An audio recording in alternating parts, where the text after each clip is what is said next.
बंसी विभूषित करा नवनीत दावा पीतांबर गरुड़ विघ्न पदाधरोष्ठा फूले सुंदर मुखादर विघ्न नेत्रा कृष्णा परम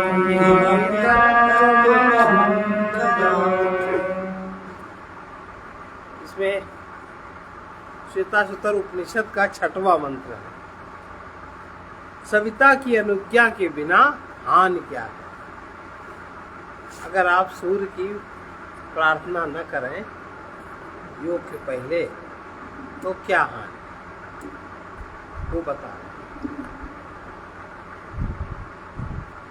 युंजाना प्रथमम मनः इत्यादि मंत्र से सविता आदि की प्रार्थना की गई है, किंतु जो पुरुष उनकी प्रार्थना न करके उनकी अनुज्ञा के बिना ही योग में प्रवृत्त होता है, उसकी भोग के हेतुभूता कर्मों में ही प्रवृत्ति हो जाती है। ये बात अब श्रुति बतला रही है। माने भोग के हेतुभूत, भोग के कारण में उसकी प्रवृत्ति, तो भोग के कारण में और गहराई से उसमें प्रविष्ट हो जाता है। अग्निर्यत्राभिमथ्यते वायुर्यत्राधिरुध्यते सोमो यत्रातिरिच्यते तत्र संजायते मनः। जहाँ अग्न्याधानादि कर्म में अग्नि का मंथन किया जाता है, जहाँ वायु का अवरोध होता है, जहाँ सोम रस की अधिकता होती है, उन कर्मों में ही उसके मन की प्रवृत्ति होती है। किसके मन की? जो सविता की अनुज्ञा के बिना योग में प्रवृत्त होते हैं, जो सूर्य की प्रार्थना के बिना योग आदि कर्मों में, ध्यान आदि कर्मों में प्रवृत्ति होते हैं, उनका क्या होता है? जहाँ अग्न्याधानादि कर्म में अग्नि का मंथन किया जाता है, जहाँ वायु का अधिरोध होता है और जहाँ सोमरस की अधिकता होती है, उन कर्मों में ही उसके मन की प्रवृत्ति होती है। जहाँ अग्न्याधानादि में अग्नि का मंथन किया जाता है, जहाँ प्रवर्ग्यादि माने वायु की स्तुति आदि में वायु का अधिरोध होता है, जहाँ सविता से प्रेरित होकर वायु शब्दों को अभिव्यक्त करता है, और जहाँ दशा पवित्र छानने के वस्त्र से पवित्र किए छाने हुए सोम रस की अधिकता होती है, उस यज्ञ कार्य में उसका मन लग जाता है। और ये दूसरी व्याख्या की जाती है, अग्नि परमात्मा को कहते हैं क्योंकि वो अविद्या और उसके कार्य को दग्ध करने वाला है। श्रीमद् भगवद गीता में कहा भी है कि मैं अपने भक्तों के अंतःकरण में स्थित होकर प्रकाशमय ज्ञान दीप से उनके अज्ञान जनित अंधकार को नष्ट कर देता हूँ।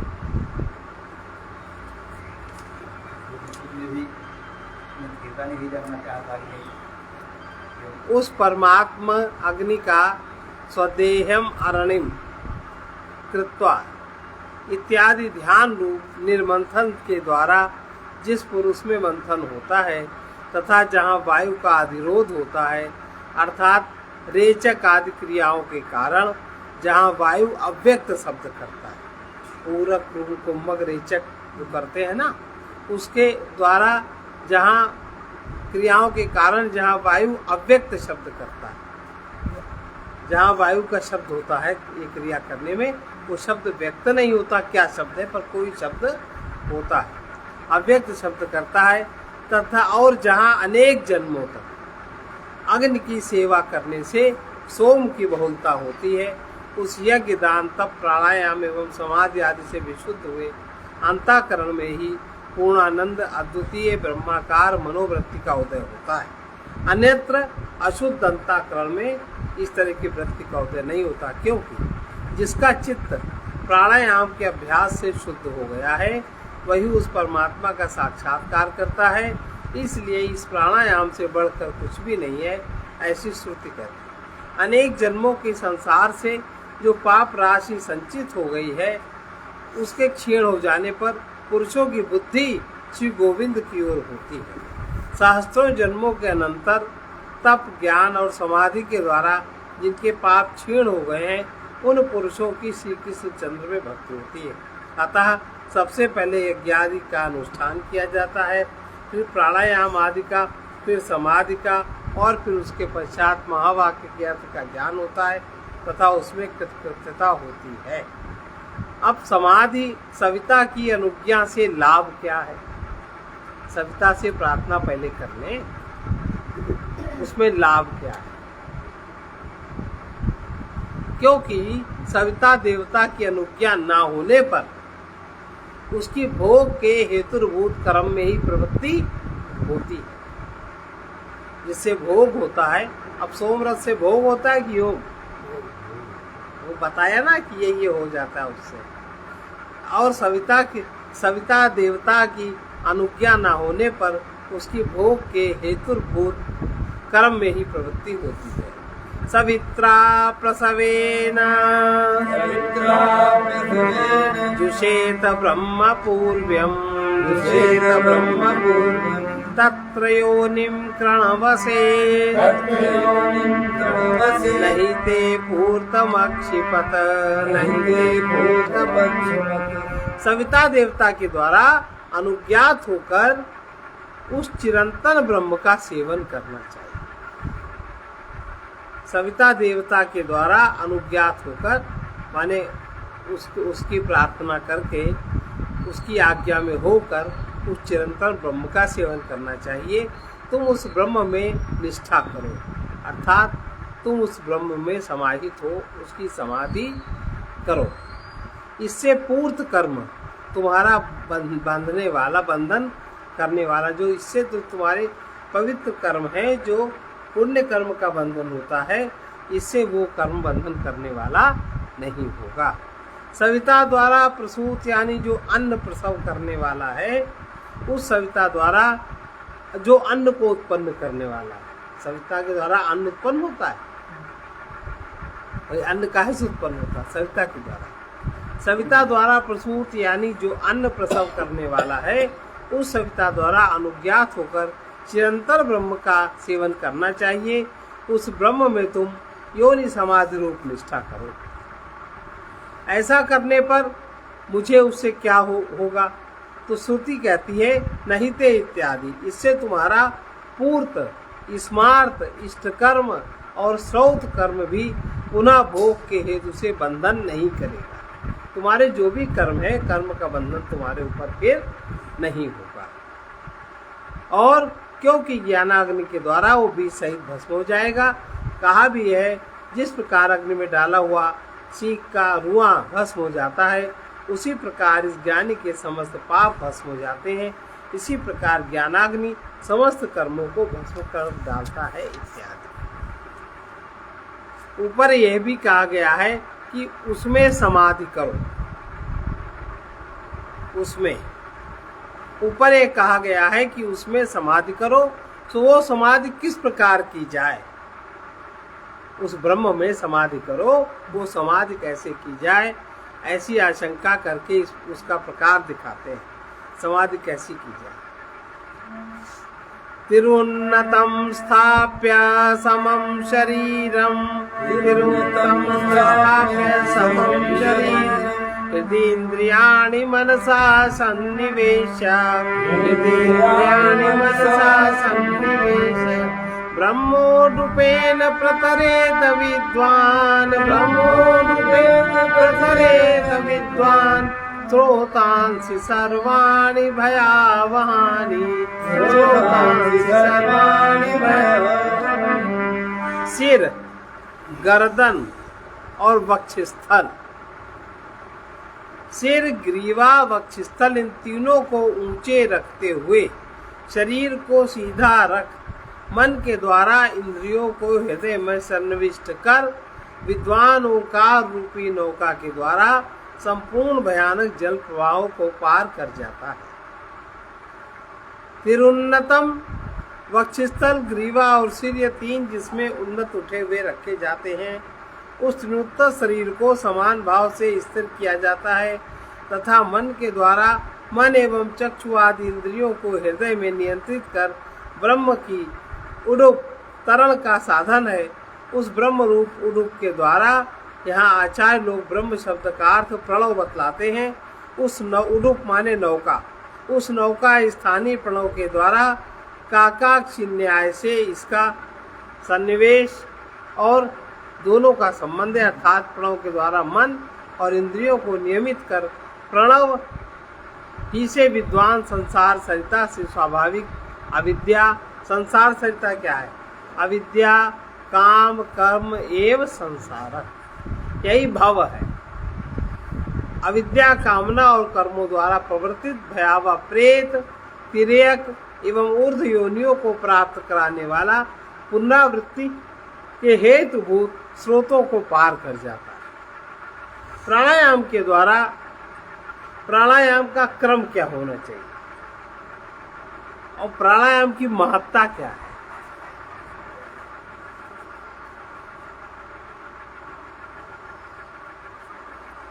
प्राणायाम के द्वारा जिसके मन की अशुद्धि छीण हो, प्राणायाम अंतःकरण को शुद्ध करने का सर्वश्रेष्ठ उपाय है। अगर कोई ढंग से प्राणायाम कर ले, अन्य प्राणायाम ना भी करे, केवल वो गहरी सांस कर ले 25-30 मिनट, वही बहुत बड़ी चीज है। तो प्राणायाम द्वारा जिसके मन की अशुद्धि क्षीण हो जाती है, उसी का चित्त ब्रह्म में स्थिर होता है। इसलिए प्राणायाम का वर्णन किया जाता है। सबसे पहले नाड़ी शोधन प्राणायाम करना चाहिए। देखो, ये चीज यहाँ के लोग लेते हैं, योगा योगा चिल्लाते हैं ना, है ना, और ये कितनी पुरानी सनातन चीज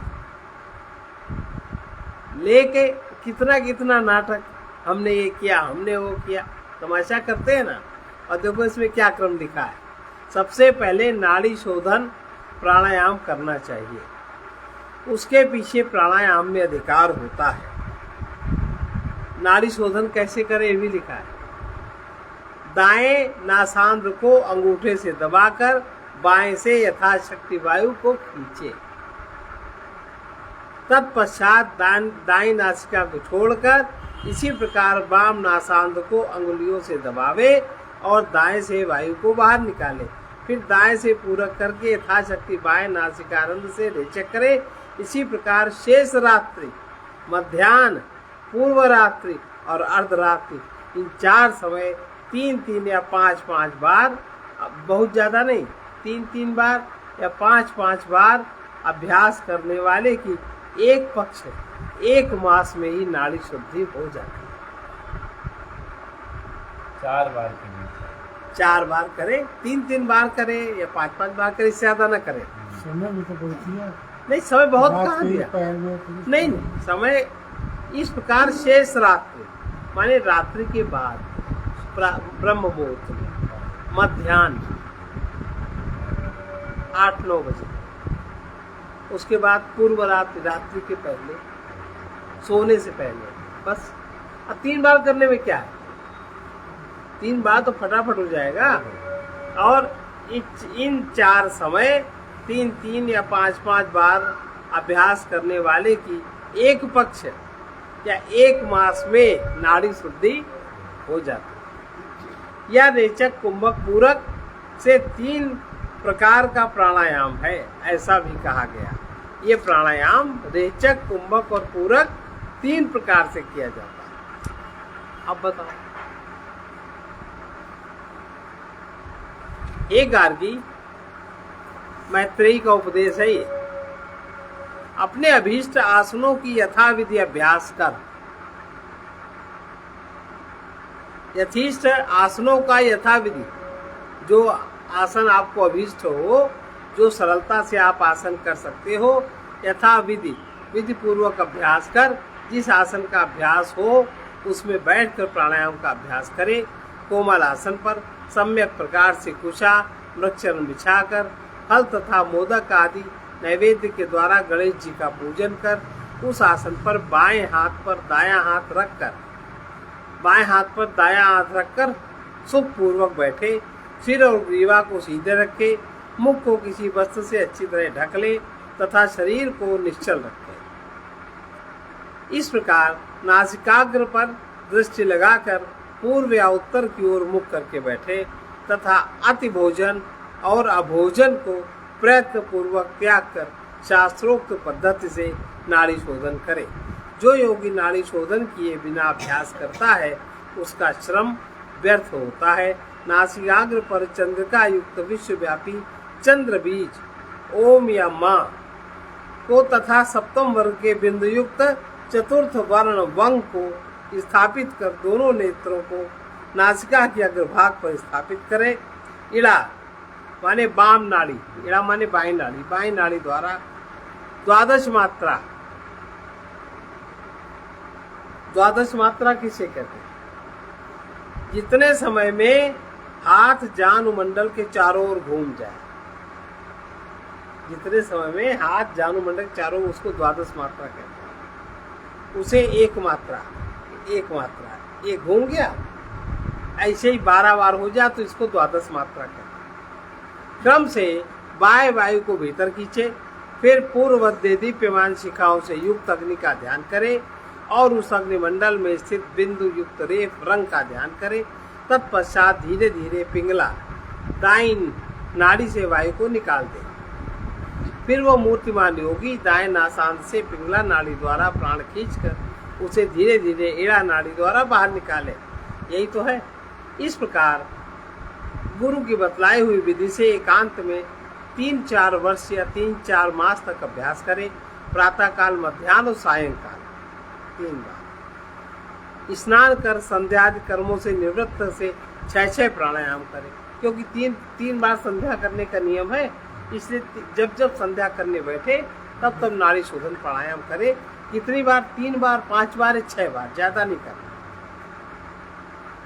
तथा नित्य प्रति मध्य रात्रि में भी अभ्यास करे। ऐसा करने से उसकी नाड़ी शुद्धि हो जाती है और उसके चिन्ह स्पष्ट दिखने लगते हैं। नाड़ी शुद्ध होने का चिन्ह क्या है? शरीर का हल्कापन, शरीर में दिव्य कांति का प्रभाव, जठराग्नि की वृद्धि, नाक का सुनाई देने लगना,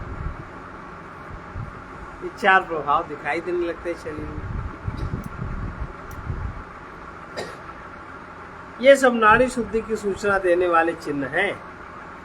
नाड़ियों की शुद्धि जब करने से नहीं होती, अतः वो नाड़ी शुद्धि का हेतु नहीं है। जब करना नाड़ी शुद्धि का कारण नहीं है। इसके पश्चात रेचक, पूरक और कुंभक क्रम से प्राणायाम करें। प्राण और अपान का संयोग होना ही प्राणायाम कहलाता है।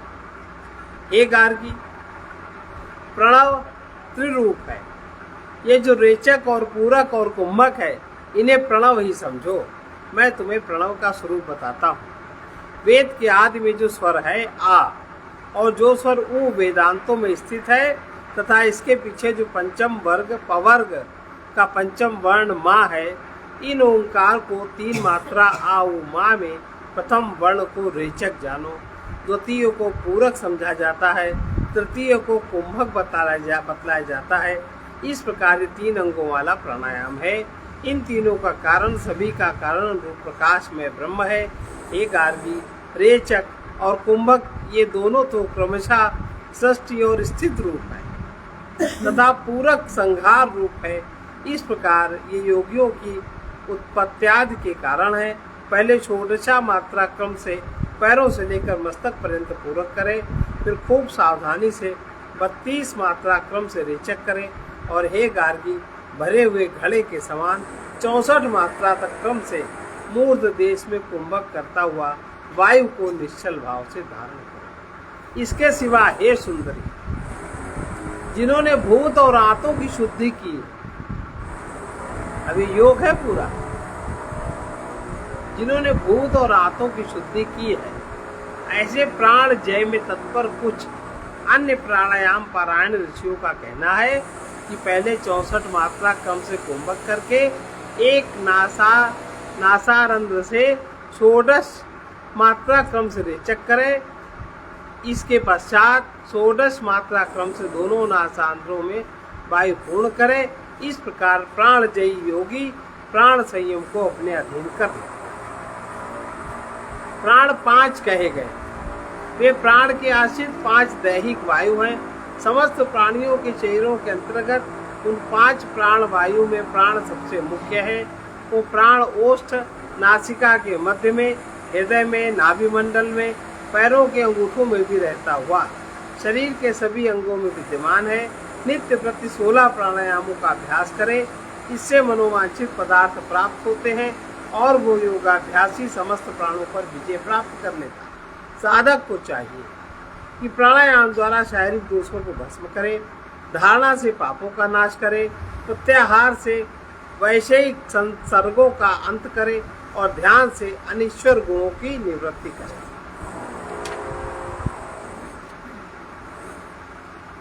जो पुरुष प्रतिदिन स्नान करके 100 प्राणायाम करता है, 100 नाड़ी शोधन, वो यदि माता पिता गुरु की हत्या करने वाला भी हो तो भी 3 वर्ष में उस पाप से मुक्त हो जाए। मतलब इतना भयानक पाप भी अगर करने वाला हो, इतना बड़ा पाप हो, तो भी 3 वर्ष तक करे तो भी उसका शरीर मन शुद्ध हो जाए।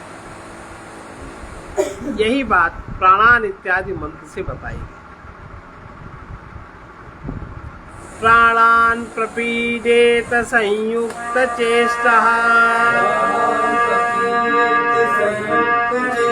क्षीणे प्राणे नासिकयो श्वसित, क्षीणे प्राणे नासिकयो श्वसित, दुष्टाश्वयुक्तमिव वाहमेनं, दुष्टाश्वयुक्तमिव वाहमेनं, विद्वान् मनोधारयेता प्रमत्तः, विद्वान् मनोधारयेता।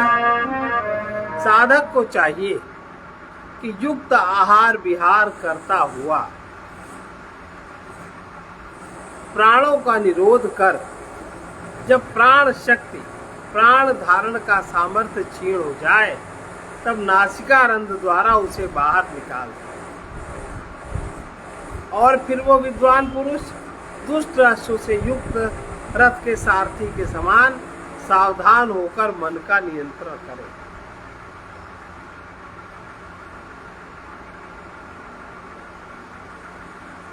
जिसकी चेष्टा नास्त्यत नस्तु योगोस्ति इत्यादि श्लोक में बताए हुए नियम के अनुसार संयुक्त यानी संयत है, उसे संयुक्त चेष्ट कहते हैं।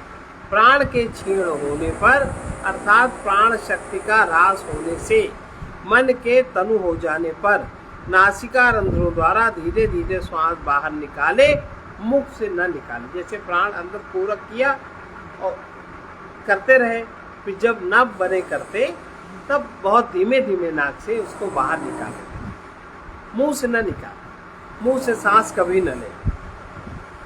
तात्पर्य यह है वायु को रोककर फिर उसे धीरे धीरे नासिका से ही निकाले। फिर अप्रमत्त सावधान रहकर उद्धत घोड़ों वाले रथ के सारथी के समान मन को मनन करने से रोके, मन को स्थिर करे, अर्थात उस समय मन स्वतः ही स्थिर हो जाता है। अब ध्यान के लिए उपयुक्त स्थानों का निर्देश, ध्यान के लिए उपयुक्त स्थान कौन कौन से हैं उसको बता दें। अब देखो पूरा प्राणायाम इसमें बताया है, अब इतनी विधि से कौन बताता है प्राणायाम? सब फालतू में अपने अपने अहंकार को बढ़ा के सबको बेवकूफ बनाए, पैसा कमाए नहीं। और इसमें देखो कितनी सूक्ष्म बारीक तरह से बताया। समेषु चौ शर्करावन विवालुका, समेषु चौ शर्करावन विवालिका, विवर्जिते शब्द जलाश्रयादिभिः, विवर्जिते शब्द जलाश्रयादिभिः, मनोनुकूले न चु चक्षुपीडने, मनोनुकूले न च चक्षुपीडने, गुहा निवाताश्रयणे प्रयोजये, गुहा निवाताश्रयणे प्रयोजये। जो स्थान समतल हो, ऊंचा नीचा ना हो, पवित्र हो, शर्करा अग्नि बालू से रहित हो, तथा शब्द जल और आश्रय आदि से भी शून्य हो, जहाँ किसी प्रकार की शब्द ध्वनि न हो, जल की उम्मीद न हो कि बैठे पानी बरसने लगा या नीचे से पानी आ गया, आशय आदि से भी शून्य हो, मन के अनुकूल हो एवं नेत्रों को पीड़ा देने वाला न हो। ऐसे गुहा आदि वायु शून्य स्थान में मन को युक्त करें। अब देखो, बहुत लोग क्या करते हैं, ध्यान में बैठना है तो बाहर बैठ गए, छत पे बैठ जाते हैं ना, और छत पे बैठ गए। अब छत पे निकले सूर्य भगवान, तुम लाख आंख बंद करो, आंख में उनकी चमक घुसती है कि नहीं, तेज हवा चले आपके शरीर को बाधा पड़ती है कि नहीं। इसलिए कभी भी खुले स्थान पर ध्यान एकाग्र नहीं होता, नाटक कोई चाहे जितना करे। इसके लिए बता रहे गुहा माने बंद स्थान होना चाहिए। वायु शून्य स्थान में मन को युक्त करो, वायु शून्य, जहाँ वायु का ज्यादा प्रकोप न हो। अब खुले में तो वायु का प्रकोप होता है कि नहीं। समय इत्यादि, सम अर्थात जो देश ऊंचाई नीचाई से रहित हो तथा जो शुचि शुद्ध हो। अब शुद्ध देश में क्या करते हैं, सामान्यतया घर में मान लीजिए एक चटाई है, उसी चटाई बैठ के भोजन कर लिया, उसी चटाई पे बैठ के प्राणायाम कर लिया, उसी पे ध्यान कर लिया, उसी पे कोई आया उसको भी बिछा दिया, ले तुम भी बैठो, उसी में सो गए, उसी में सो गए, उसी में ध्यान कर रहे हैं, उसी में प्राणायाम कर रहे हैं कि नहीं। ये शुचि नहीं है, ये पवित्र नहीं है। इसमें ना आपका ध्यान सधेगा, ना प्राणायाम सधेगा, ना कुछ नहीं इसमें सधेगा।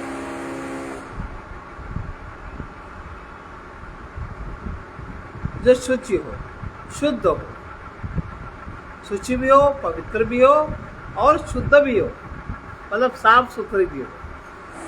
शर्करा, मीठापन, अग्नि, हीट, उष्ण और बालू से रहित, किसी प्रकार के ये तीन दोष न हो। शर्करा, जैसे हमने देखा छत पे गए, चटाई बिछा ली, छत को न साफ किया, न उसकी धूल हटाई, न कुछ किया, बिछा लिया छत पे और बैठ के करने लगे प्राणायाम। अब उसमें बालू रही कि नहीं रही, मिट्टी रही, और यदा कदा मीठे कण भी रहे, चींटियां आदि भी रही ना। और अग्नि, सूर्य उग आया थोड़ा थोड़ा, उसकी गर्मी भी रही, तो वो स्थान उपयुक्त नहीं है। छत तो किसी भी प्रकार से उपयुक्त नहीं, खुला स्थान किसी भी प्रकार से उपयुक्त नहीं। शर्करा किसे कहते हैं, जो महीन महीन नहीं, रेत के कण, छोटे छोटे नहीं, रेत के कण, इसके जो आज झाड़ू में नहीं आ जाते हैं, रेत के कण माने शर्करा, टुकड़ों को, और बालू उनके चूरे को कहते हैं। तथा शब्द जल और आश्रय आदि से भी शून्य हो, यानी शब्द, कलय आदि के कोलाहल, समस्त प्राणियों के उपयोग में आने वाले जल, कुआं आदि, नल आदि और आश्रय जन साधारण के ठहरने के स्थान से रहित हो। मनोनुकूल, मनोरम हो, नेत्रों को पीड़ा पहुंचाने वाला, जहाँ कोई विरोधी सामने न हो। यहाँ चक्षु पीड़ने में चक्षु के विसर्ग का लोक वैदिक है। ऐसे गुही आदि इस एकांत और वायु शून्य स्थान में बैठकर चित्त को प्रयुक्त करे, अर्थात परमात्मा में लगावे। योग सिद्धि के पूर्व लक्षण, योग सिद्धि होने वाली है, योग सिद्धि हो जाएगी, उसका लक्षण बता रहे हैं। इसके बाद बस योगाभ्यासी को प्रकट होने वाले ब्रह्मादि व्यक्ति के पूर्व चिन्ह बताए गए। जो ये ध्यान आदि करता है, उसको पहले क्या चीजें प्रकट होती हैं, उसको समझ लेना चाहिए। निहार धूमार का नीलान लाना, निहार धूमार का नीलान लाना, खद्योत विद्युत स्फटिक शशीनां, खद्योत विद्युत स्फटिक शशीनां, एतानि रूपाणि पुरः सराणि, एतानि रूपाणि पुरः सराणि, ब्रह्मण्य अभिव्यक्ति करानि योगे, ब्रह्मण्य अभिव्यक्ति करानि योगे।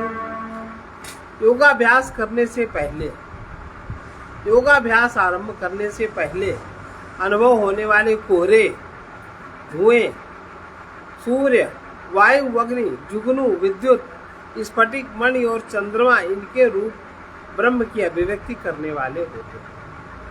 ये सब चीजें अंदर अंदर देखनी शुरू हो जाती है। निहार कोहरे कहते हैं। प्राणों के सहित चित्त वृत्ति कोहरे के समान प्रवृत्त होने लगती है। उसके पश्चात धुआं सा भासने लगता है, फिर सूर्यवत, और उसके पश्चात वायु सा प्रतीत होता है। तदंतर वायु अग्नि के समान अत्यंत उष्ण एवं प्रकाश और दाह करने वाला जान पड़ता है, तथा बाह्य वायु के समान अत्यंत क्षुभित होकर बड़ा बलवान जान पड़ता है। कभी जुगनुओं से जगमगाता हुआ सा आकाश दिखाई देने लगता है, कभी विद्युत के समान तेजोमयी वस्तु दिखती है, कभी स्फटिक का आकार दिख पड़ता है, और कभी पूर्ण चंद्रमा सा दिखाई देता है। ब्रह्मानुसंधान के प्रयोजन से किए जाने वाले योग में ये सब रूप पहले प्रकट होने लगते हैं, इसके पश्चात परम योग की सिद्धि होती है। ये बताया रोग, जरा, अकाल मृत्यु पर विजय पाने के चिन्ह।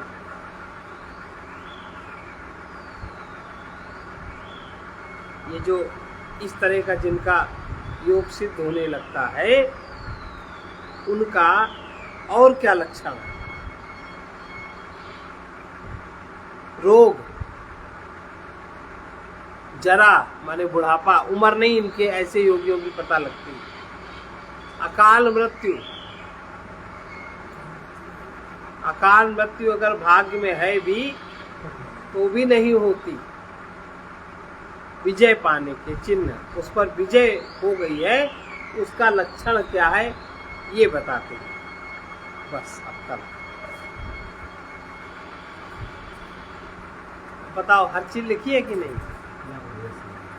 है? बहुत अच्छी।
सच्चिदानंद सबके प्रियतम, अब पता लगा तुम दूर नहीं।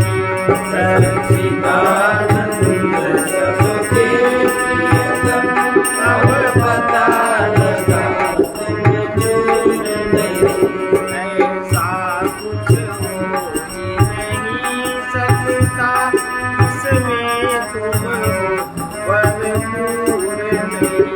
ऐसा कुछ हो ही नहीं सकता, इसमें तुम भरपूर नहीं। यह होश दिया तुमने ही तो, यह होश दिया तुमने ही तो, जब अहंकार को पहचाना, जब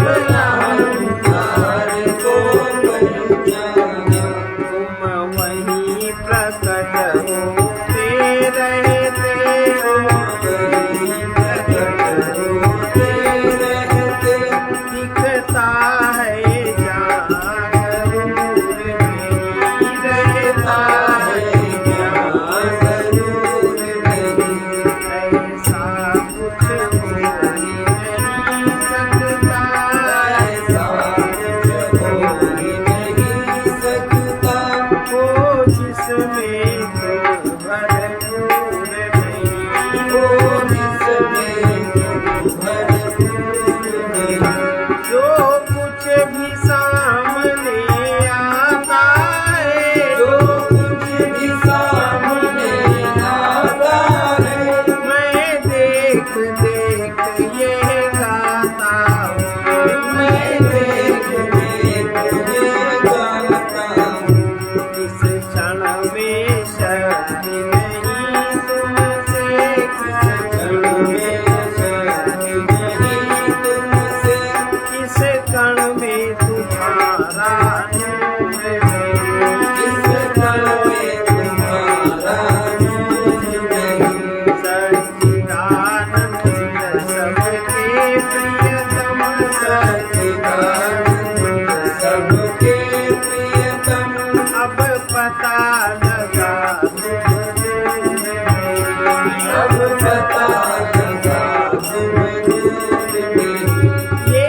आंखें तुमको क्या देखे ये आंखें तुमको क्या देखे सब आंखें तुमसे रोशन है सब आंखें तुमसे रोशन है खोज में भटकते वे जिनको खोज में भटकते वे जिनको दर्शन का अभी शऊर नहीं दर्शन का अभी शऊर नहीं ऐसा कुछ हो ही नहीं सकता ऐसा कुछ हो ही नहीं सकता जिसमें तुम हो भरपूर नहीं जिसमें तुम हो भरपूर नहीं मुझको तो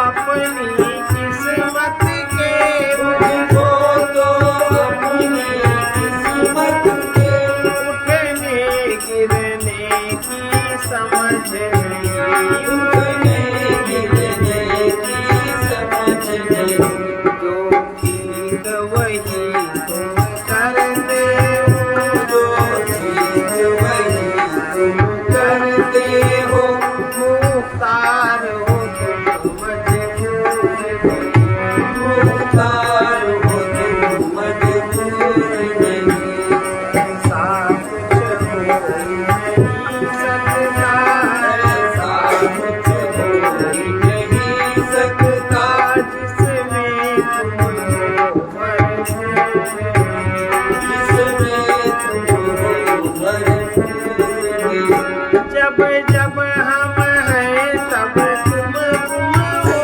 जब जब हम हैं तब तुम गुम हो हम गले की बस तुम ही तुम हो हम गले की बस तुम ही तुम हो सब और तुम्ही तब पथिक और तब और तुम्ही तब पथिक और कुछ चाहे ये दस्तूर नहीं कुछ चाहे ये दस्तूर नहीं सच्चिदानंद सबके प्रियतम सच्चिदानंद सबके प्रियतम अब पता लगा तुम दूर नहीं अब पता लगा तुम दूर नहीं ऐसा कुछ हो ही नहीं सकता ऐसा कुछ हो ही नहीं